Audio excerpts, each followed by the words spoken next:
नमस्कार दोस्तों, स्वागत है आपका अपना यूट्यूब चैनल टुडे एग्जाम पर। दोस्तों आज है आपका 27 जनवरी 2023 और आज आपका एसएससी जीडी का एग्ज़ाम था। चारों शिफ्ट की एग्ज़ाम समाप्त हो चुकी है। चारों शिफ्ट की एग्ज़ाम में जीके और हिंदी के सेक्शन से जो भी प्रश्न पूछे गए सभी प्रश्नों को एक ही साथ एक ही वीडियो में लेकर आ गया हूँ।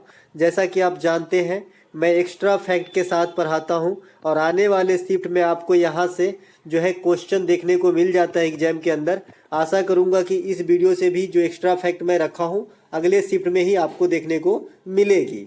दोस्तों ये वीडियो उन भाई बंधुओं के लिए काफ़ी इम्पोर्टेंट हो जाती है जिनका अभी भी एग्जाम बाकी है। साथ ही मैं घोषणा करना चाहता हूं कि जो बच्चे एमटीएस की तैयारी करना चाहते हैं उसके लिए मैं एमटीएस का सब दिन एक वीडियो लेकर के आऊँगा। आप पूरे दुनिया से पढ़िएगा लेकिन ये वीडियो को भी रोज़ाना आपको देखना है और मेरी गारंटी है कि आपको जो है 90% तैयारी मेरी वीडियो से हो जाएगी। ठीक है, तो चलिए शुरू करते हैं आज का ये वीडियो। पहला प्रश्न जो एक पूछा गया था, संगीत नाटक अकादमी पुरस्कार में कितनी रकम दी जाती है। देखिए संगीत नाटक अकादमी पुरस्कार में जो है अगर सादा वाला पुरस्कार खाली संगीत नाटक अकादमी पुरस्कार की बात करेंगे तो 1 लाख रुपया दी जाती है। इसी का एक भाई है, बड़ा भाई, संगीत नाटक अकादमी फेलोशिप अवार्ड, इसमें जो है 3 लाख रुपया दिया जाता है। जैसे अपने इंडिया में पद्म भूषण और पद्म विभूषण, तो विभूषण ज्यादा बड़ा है, भूषण थोड़ा छोटा होता है, उसी प्रकार से इसे भी समझिए। संगीत नाटक अकादमी अगर है तो 1 लाख और संगीत नाटक फेलोशिप अवार्ड है तो 3 लाख। ठीक है। संगीत नाटक अकादमी के प्रथम अध्यक्ष कौन थे? पीवी राज मन्नार, और इसे VVI आने वाले शिफ्ट में छपेगी। मैंने कल ही बताया था BCCI के अध्यक्ष अभी छपने वाले हैं और आज छप गया, रोजर बिन्नी साहब है। ठीक है। संगीत नाटक अकादमी का जो ये अध्यक्ष बने थे ये 1952 में बने थे और प्रथम अध्यक्ष है, तो आप समझ सकते हैं कि प्रथम अध्यक्ष है तो स्थापना भी 1952 में ही हुआ होगा। इसके बाद एक प्रश्न आपसे पूछा गया था कि बज्जी महाजनपद की राजधानी कहाँ थी, तो ये आपका मिथिला था। इसे ही विदेह कहा जाता है। विदेह राजा जनक को भी कहा जाता है, जो महारानी सीता, जो सीता माता है उनके पिता है राजा जनक, है ना, उसे विदेह भी कहा जाता है, विदेह राज भी कहा जाता है। ठीक है। तो आपको जो 16 महाजनपद है इनके राजधानी थोड़ा मोटे तौर पे ध्यान रख लेना है, क्योंकि अब यहाँ से क्वेश्चन जब एक बार पूछा है तो आगे भी आने की संभावना आसार बढ़ जाती है। तो ये 16 महाजनपद में अंग महाजनपद की राजधानी चंपा थी, मगध की गिरिब्रिज जिसे आजकल राजगीर कहा जाता है, मल्ल की राजधानी कुशीनारा या कुशीनगर। मैं बता दूं जो आपका मल्ल जो अपना महाजनपद था, महात्मा बुद्ध जब मरे थे, महात्मा बुद्ध की जो मृत्यु हुई थी आपका कुशीनगर उत्तर प्रदेश में, तो ये मल्लों के संरक्षण में ही हुआ था। ये क्वेश्चन आपको अलग से पूछा जाता है कि बुद्ध ने अपनी अंतिम सांस किसके संरक्षण में लिया, तो मल्लों के संरक्षण में। इसके अलावा काशी की राजधानी वाराणसी है, कौशल की राजधानी श्रावस्ती है। महात्मा बुद्ध सर्वाधिक उपदेश जो दिए थे ना, ये आपका कौशल की राजधानी श्रावस्ती में दिए थे और प्रथम उपदेश जो है ये सारनाथ में दिए थे। दोनों क्वेश्चन अलग अलग क्लियर होना चाहिए आपको। पंचाल की राजधानी उत्तरी पंचाल है। कुरु की राजधानी इंद्रप्रस्थ है। आपने महाभारत देखा होगा, कुरु वंश है ना, और इंद्रप्रस्थ की भी उसमें चर्चा होती है। इंद्रप्रस्थ जो आजकल दिल्ली के एरिया है उसे इंद्रप्रस्थ कहते थे। वज्जी की राजधानी विदेह या मिथिला है, जो आज पूछा गया था। मत्स्य की राजधानी विराटनगर था उस समय, और आपका सूरसेन की राजधानी मथुरा था। इसी प्रकार से अवंती की राजधानी उत्तरी अवंती, गांधार की तक्षशिला। गांधार इंपोर्टेंट रहेगा आने वाले शिफ्ट के लिए। ठीक है। गांधार की राजधानी कहाँ है? तक्षशिला। इसके अलावा जो ये 16 महाजनपद की वर्णन आपका हुआ है, एक विषय का नाम है अंगुत्तर निकाय। अंगुत्तर निकाय में जो है ये 16 महाजनपद की चर्चा है। उसी प्रकार से चारों आश्रम की चर्चा जो है ये आपका एक बुक का नाम है जवालोपनिषद, इसमें आपका चर्चा है। तो जो मैं एक्स्ट्रा फैक्ट छापता हूँ उसके अलावा भी कुछ ध्यान आ जाता है तो आपको साथ में ही जो है क्लियर करते चलेंगे, तो इससे ज्यादा से ज्यादा प्रश्न आपके माइंड में स्टोर हो पाएगा। आप कोई सा भी एग्जाम देते हैं आगामी दिन में तो आपको जो है यहाँ से फायदा पहुंचेगी। मित्र का पर्यायवाची शब्द पूछा गया था, तो दोस्त, सखा, यार जो है ये आपका मित्र का पर्यायवाची शब्द हो जाएगा। हमदम भी हो सकता है। ठीक है। इसके अलावा बिहू त्योहार किस महीने में मनाया जाता है? मैंने कहा था भाई जनवरी की महीना चल रही है और एग्जामिनर आपको जनवरी के महीने के त्यौहार पे जो है ज़्यादा चोट करेगा। तो देखिए बिहू की त्यौहार जो है ये आपका असम में जनवरी महीना में मनाया जाता है, और हिंदू कैलेंडर की बात करें तो माघ महीना हो जाएगा। इसी प्रकार से इसी त्यौहार को इंडिया के अलग अलग पार्ट में अलग अलग नाम दिया जाता है। जैसे आप पंजाब में लोहरी कह देते हो, जो गुजरात है वहाँ उत्तरायण कह देते हो, केरल में मकर बिलक्कू कह देते हो, तमिलनाडु में पोंगल कहा जाता है, असम में बिहू कहा जाता है, उत्तर भारत में मकर संक्रांति कहा जाता है। साथ ही साथ जो महाराष्ट्र की एरिया है यहाँ पर ये भी मकर संक्रांति ही कहा जाता है महाराष्ट्र के अंदर। ठीक है, ये जनरली आपको 14 जनवरी को होती है। ठीक है, इसके अलावा घोड़ा मोरनी नृत्य किस फेस्टिवल से संबंधित है? तो ये सिमगो से संबंधित है। सिमगो फेस्टिवल कहाँ मनाया जाता है? गोवा के अंदर मनाया जाता है। गोवा के अंदर जो और इम्पोर्टेंट फेस्टिवल में है साओ जोआओ, साओ जोजाओ फेस्टिवल जो है ये भी गोवा में मनाया जाता है। आम्र त्योहार जो है गोवा में मनाया जाता है। आम्र बरसा एक अलग चीज होता है जो केरल वगैरह में होती है, आम को पकाने के लिए बारिश होती है। आम्र त्योहार जो है गोवा में होता है। गोवा में एक जो है कोकन तट है, वहां पे जो रत्नागिरी साइड में आपका हापुस नाम का आम बिकता है जो काफी ही उच्च क्वालिटी की आम होती है। इसी कारण यहाँ पे जो है आम्र फेस्टिवल मनाया जाता है गोवा के अंदर। ठीक है, भगवान महावीर राष्ट्रीय उद्यान गोवा के अंदर स्थित है। प्रमोद सावंत वर्तमान में जो है आपका सीएम है गोवा का, और पिल्लई साहब जो है वर्तमान में जो है गवर्नर है गोवा का। गोवा जो है सभी भारतीय राज्यों में क्षेत्रफल के हिसाब से सबसे छोटा है, ये बात ध्यान रखेंगे। विधान परिषद का कार्यकाल कितने वर्षों का होता है? तो यह अस्थायी होता है भाई। विधान परिषद कभी विघटन नहीं होता है, विघटित नहीं होता है। विधान परिषद को आप राज्यसभा से जोड़ सकते हैं। जिस प्रकार से केंद्र में आप राज्यसभा के बारे में जानते हैं, अगर राज्य में विधान परिषद है तो उसे भी ऐसे ही ट्रीट कीजिए अपने पढ़ाई लिखाई के ढंग में। विधान परिषद के कार्यकाल जो है अस्थायी होती है, कभी भी विघटन नहीं होता है। विधान परिषद के जो सदस्यों का कार्यकाल है वो 6 वर्ष का होता है, जैसे राज्यसभा के सदस्यों का कार्यकाल भी 6 वर्षों का ही होता है। ठीक है, विधानसभा तथा लोकसभा का कार्यकाल 5 वर्षों का होता है, लेकिन विषम परिस्थिति में इसे समय से पूर्व भंग किया जा सकता है प्रेसिडेंट के द्वारा आर्टिकल 85 का प्रयोग करके। ठीक है, और जो आपका विधानसभा होता है वो राज्यपाल करेगा भैया, तो इसे भी राष्ट्रपति मत कर देना, ये गवर्नर के द्वारा किया जाएगा और लोकसभा राष्ट्रपति के द्वारा किया जाएगा। ठीक है, इसके अलावा राज्यसभा जो है अस्थायी सदन है और विधान परिषद भी अस्थायी सदन है। भारत में मात्र 6 ऐसे स्टेट है जो बाइकेमिरल है, जहाँ पे द्विसदनीय विधानमंडल है, यानी विधानसभा भी है और विधान परिषद भी है। ये है आपका बिहार, उत्तर प्रदेश, महाराष्ट्र, तेलंगाना, आंध्र प्रदेश और कर्नाटक। मात्र ये जो 6 राज्य है यहीं पर द्विसदनीय विधायिका है। बाद बाकी हर जगह जो है सिंगल विधानसभा से ही काम चल रहा है, क्योंकि ये खर्चे का घर होता है। इसके अलावा उड़ीसा विधानसभा उपचुनाव 2022 में किसकी जीत हुई पदमपुर सीट से? तो बीजेडी का। बीजेडी का मतलब है बीजू जनता दल। ठीक है, उड़ीसा में जो पटनायक साहब सीएम है ये भी इसी दल से बिलोंग करते हैं। जैसे बिहार में आपका जेडीयू है, जनता दल यूनाइटेड, नीतीश साहब का है ना, दल बदलू चाचा जी का, वैसे ही जो है बीजेडी आपका जो है उड़ीसा में है। माल की निर्यात किस अर्थव्यवस्था का उदाहरण है? देखिए इकोनॉमिक्स के टर्म को आपको समझना पड़ता है। एग्जामिनर आपसे कोई हार्ड क्वेश्चन नहीं पूछता इकोनॉमिक्स के अंदर। हाँ, कुछ परिभाषाएं हैं, जैसे गिफन वस्तु क्या होते हैं, रुग्ण वस्तु क्या होते हैं, ये सब आपको ध्यान रखना पड़ेगा। वो मैं होगा तो किसी दिन एक क्लास ले लूंगा छोटा सा आपके एग्जाम के मतलब फायदा पहुंचाने के दृष्टिकोण से। तो यहाँ पे जो है जिस अर्थव्यवस्था में माल का निर्यात आयात होता है उसे सक्रिय अर्थव्यवस्था या चालू व्यवस्था कहा जाता है। ठीक है, ध्यान रखेंगे। एक क्वेश्चन अलग से आता है कि जिस अर्थव्यवस्था में आयात निर्यात ठप हो जाता है उसे क्या कहते हैं? तो बंद अर्थव्यवस्था या ब्लॉक अर्थव्यवस्था कहा जाता है। ठीक है, इसके अलावा जो आपका जहां पर ये बोलते हैं कि पूर्णतः प्रतियोगिता, हाफ प्रतियोगिता, ये सब समझते हैं आप इकोनॉमिक्स में, ये भी आपके टर्म एग्जाम में आ जाते हैं। जो कंपटीशन होता है, जैसे सामान का दाम कैसे बढ़ जाता है ना, कि बेचने वाला जो है कम है और खरीदने वाला ज्यादा है। तो ये सब जो सिंपल सार्थक सोच डेवलप करेंगे तो बहुत सारे क्वेश्चन जो है आपका इकोनॉमिक्स का सॉल्व हो जाता है।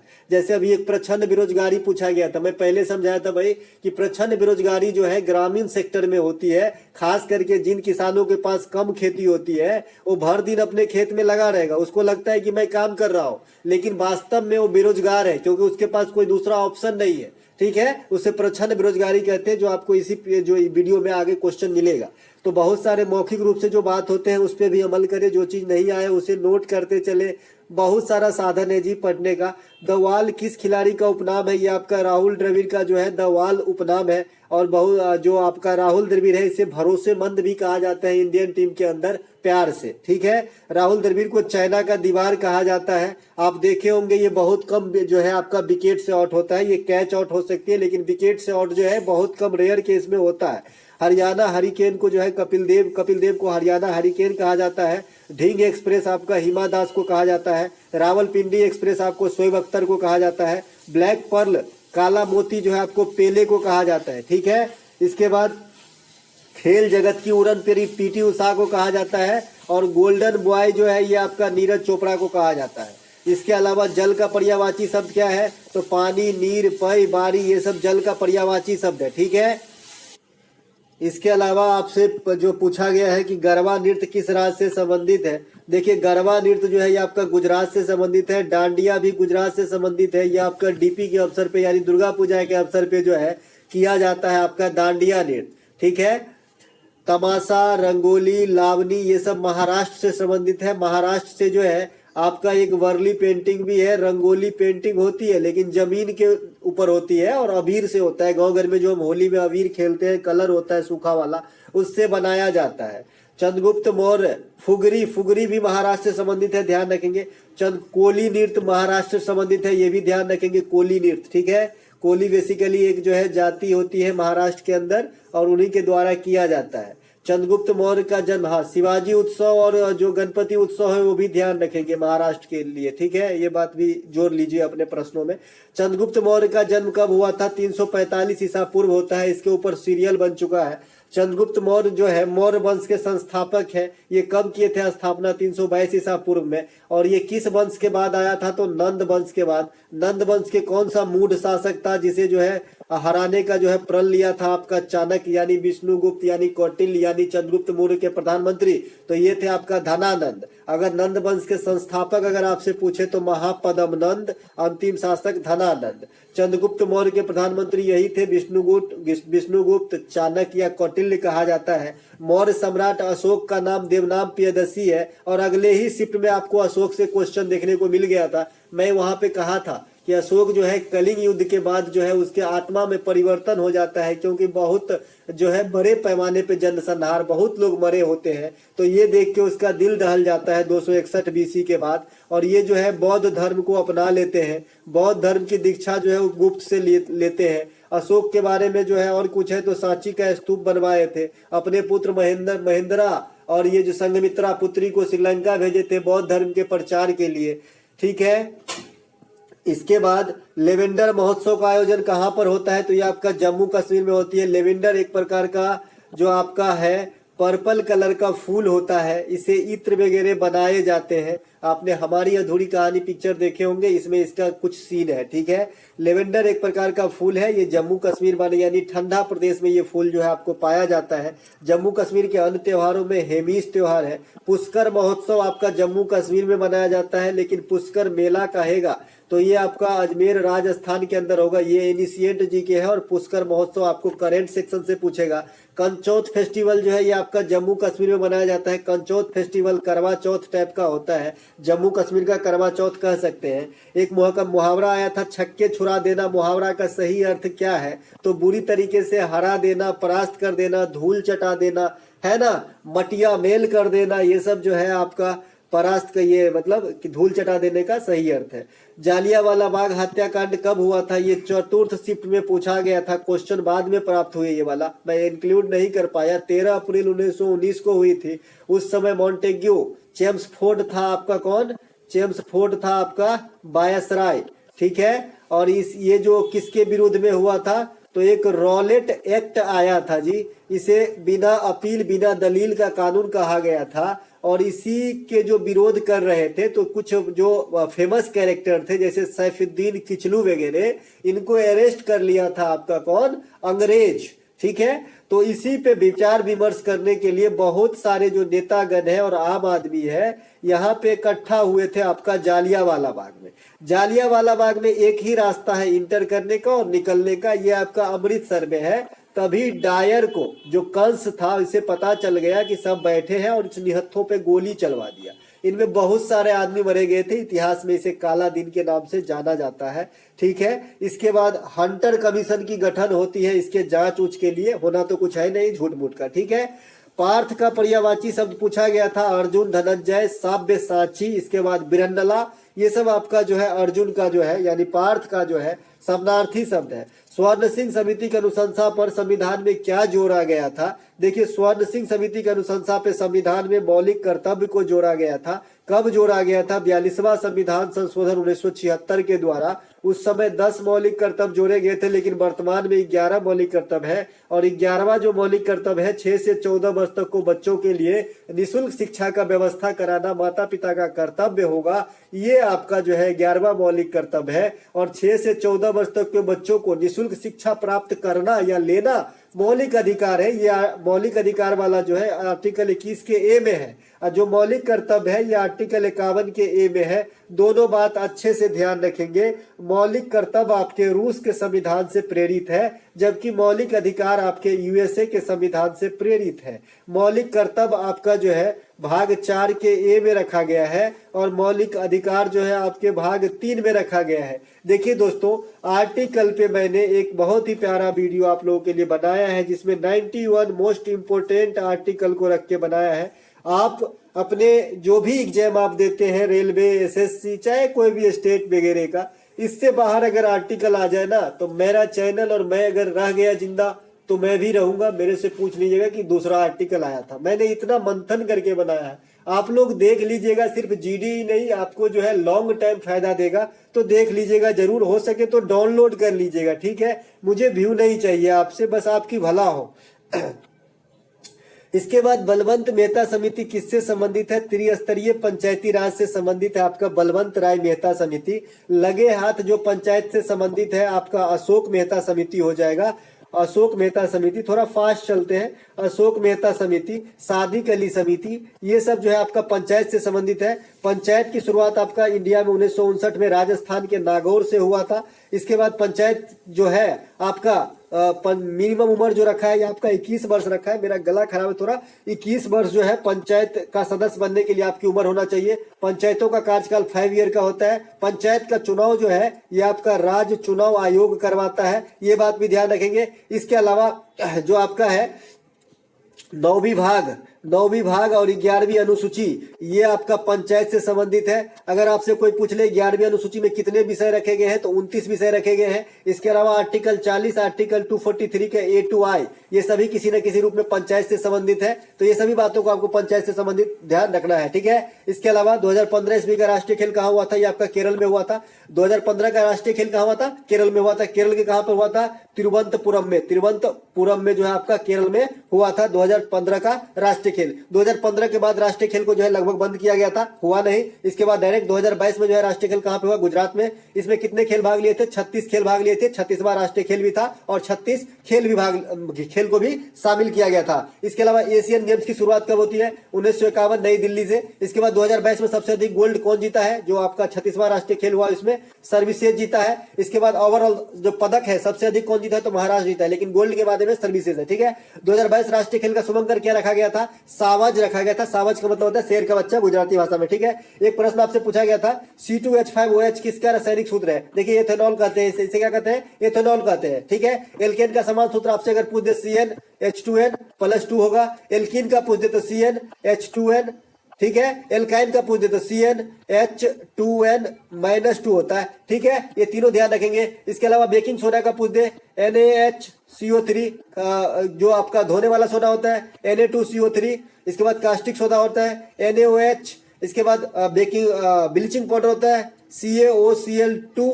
ठीक है, ये सब बात ध्यान रखेंगे दोस्तों, ये सब बहुत कॉमन है। NaCl, sodium chloride, HNO3, nitric अम्ल, ये सब जो है आपको सल्फ्यूरिक अम्ल, H2SO4, क्योंकि यहाँ से क्वेश्चन आने लगा है, इसीलिए मैं इतना जो है बता दिया। ठीक है, इन सब का रासायनिक नाम भी ध्यान रखेंगे, रासायनिक सूत्र भी ध्यान रखेंगे।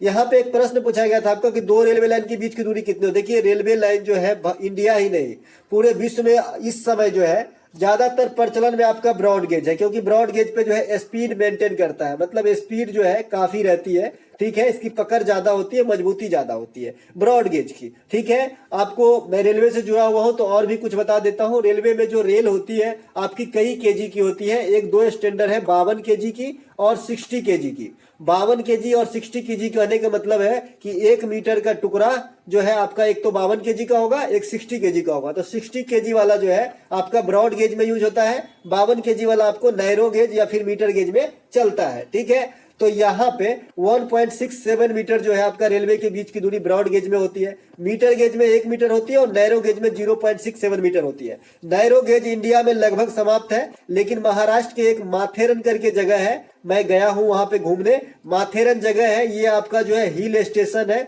यहाँ पे टॉय ट्रेन चलता है, टॉय ट्रेन।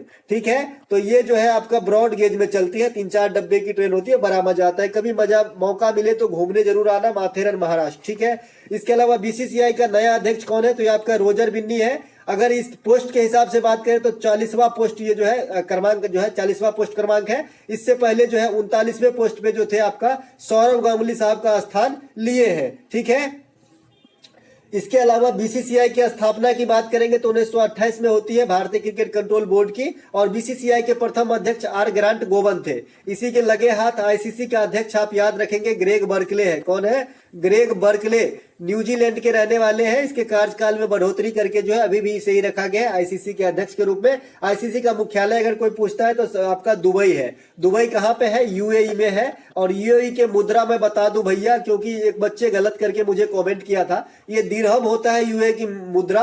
और जो आपका बिहार सीजीएल का एग्जाम हुआ था इसमें पूछा गया था और बच्चे गलत करके मेरे से डिस्कस किया, मेरे घर पे, मेरे अपना ही घर के लोग हैं।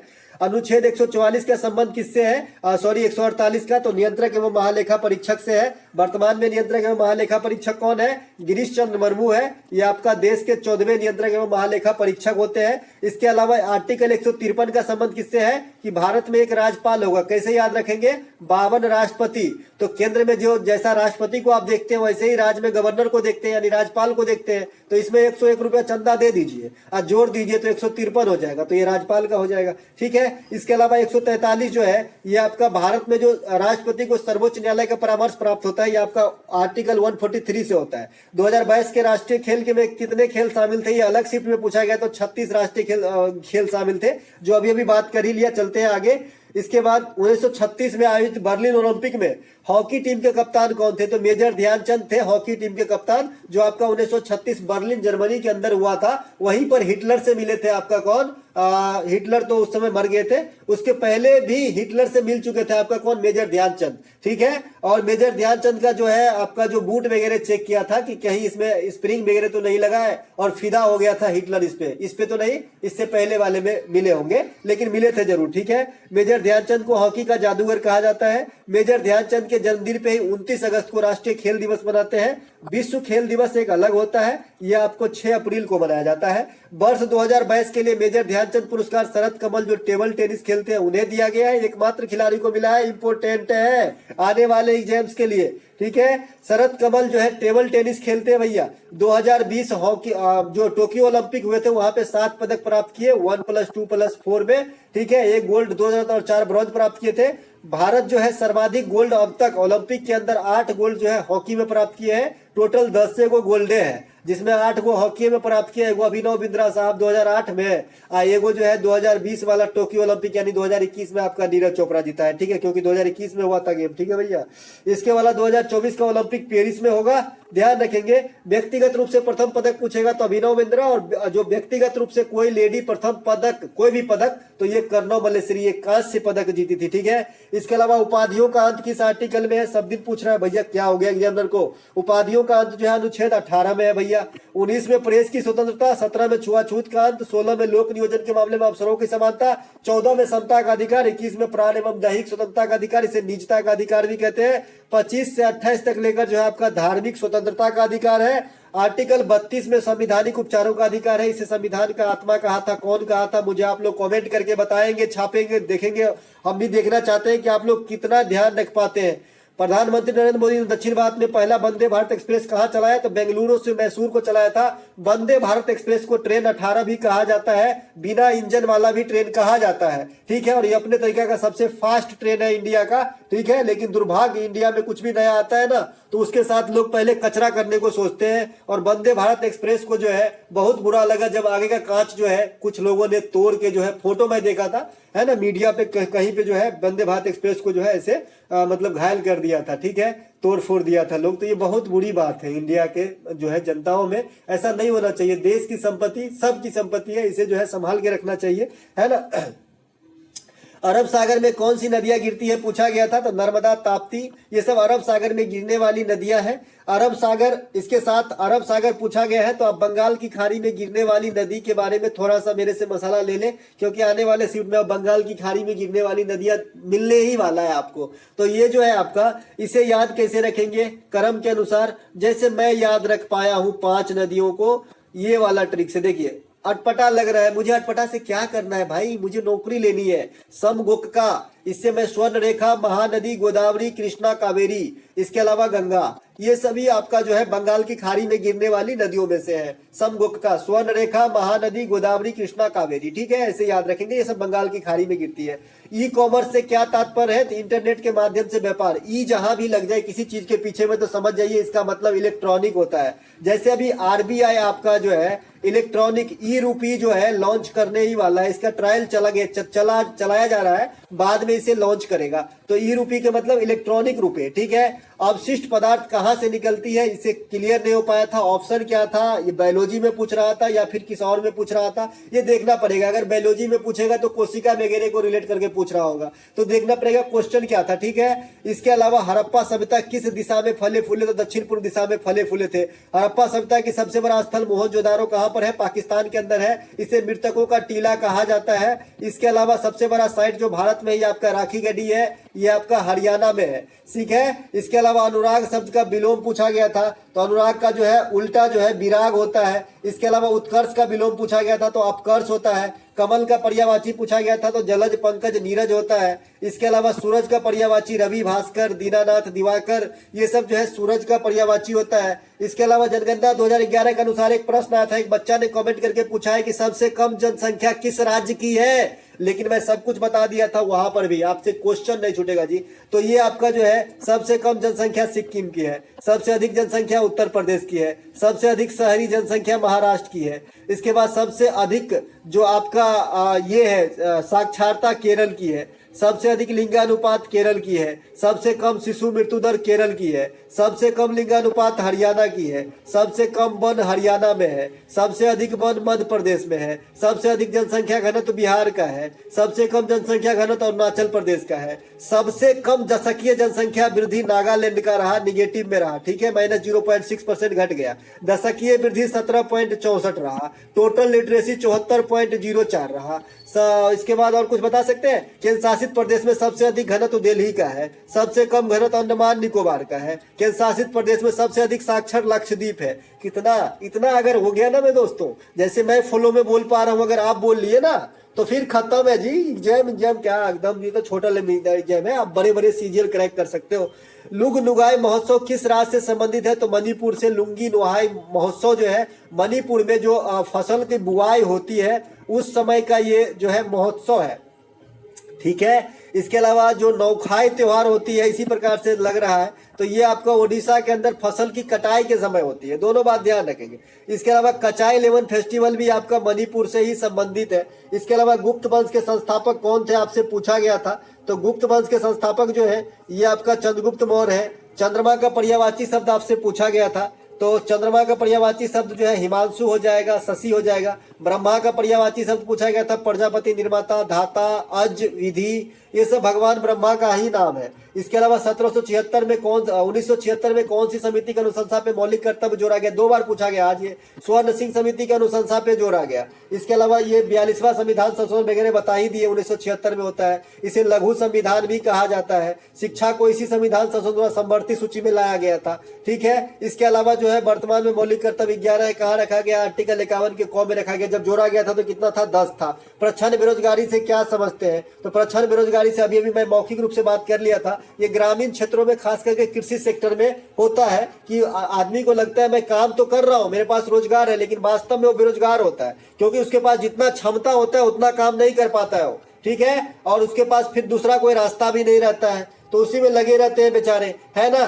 तो दोस्तों ये थे आज के सभी शिफ्टों में आए हुए प्रश्न, और जितने प्रश्न मुझसे प्राप्त हो सके विथ एक्स्ट्रा फैक्ट आप लोगों को पढ़ाया। मेरा गला थोड़ा खराब है, आवाज थोड़ी खराब लग रही होगी, इस पे माइंड नहीं कीजिएगा। अगर अच्छा लगा हो तो लाइक कर लीजिएगा, और ये पीडीएफ आपको हमारे टेलीग्राम चैनल टुडे एग्जाम पे निशुल्क नो कॉस्ट आपको फ्री में दिया जाता है हर सवेरे अगले दिन 8 से 8:30 बजे के बीच। तो पीडीएफ भी ले लीजिए। कुछ बच्चे मैं जानता हूँ सिर्फ पीडीएफ के लिए ही है टेलीग्राम पे, लेकिन भैया जो मैं मौखिक रूप से बताऊंगा वहां से भी तो क्वेश्चन आ रहे हैं, तो इससे आप वंचित रह जाओगे। इसीलिए जो है आपको पूरा वीडियो एक बार देखना चाहिए, फिर पीडीएफ देखना चाहिए। चलिए मिलेंगे एक नए वीडियो में, तब तक के लिए जय हिंद।